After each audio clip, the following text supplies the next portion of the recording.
right deep inside you.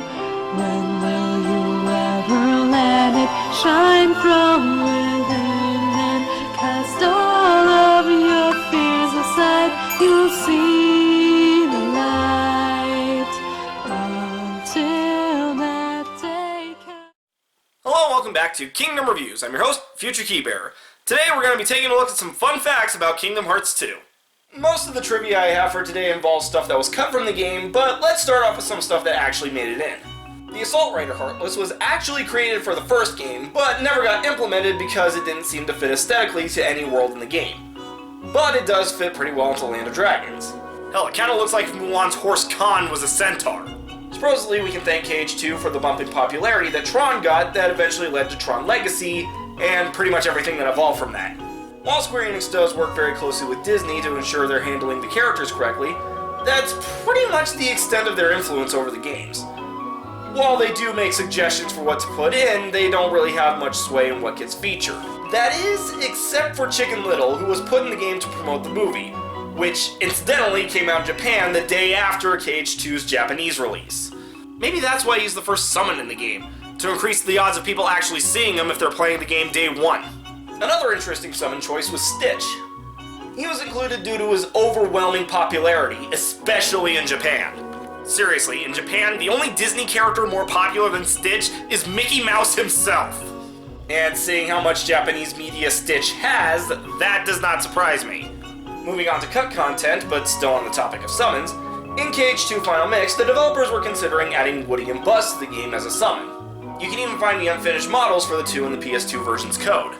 Reasons are uncertain as to why they were cut, but the most common thing I've heard is that Pixar wouldn't let them do it, but I can't say for certain. Also in the normal game's code is a full command menu designed around Atlantica, suggesting it was going to be a more quote-unquote normal world. Supposedly, untextured models for the grid bugs from Tron can be found in the game's code. But I can't find any evidence of that because most of my Google searches just came up with game bugs. And Psy bugs. The final battle against Xemnas was going to have this monstrosity as a form. I can't speak for the gameplay, but it does look cool.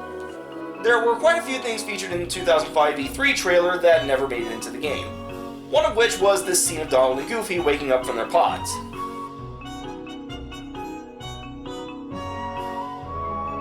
On the one hand, I kinda wish this scene was in the game as it's sort of classic Disney slapstick.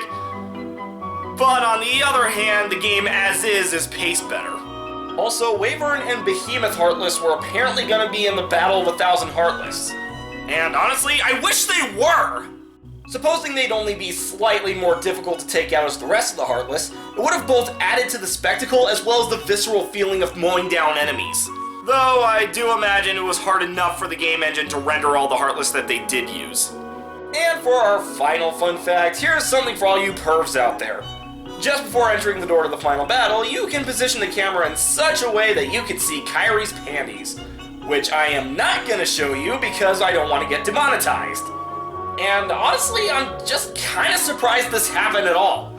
I would have expected her legs to disappear into a black void, or do what they did to censor this in KH 2.5, where her legs aren't connected to anything. Well, that's it for this episode. Tune in next time as we go back to before the beginning.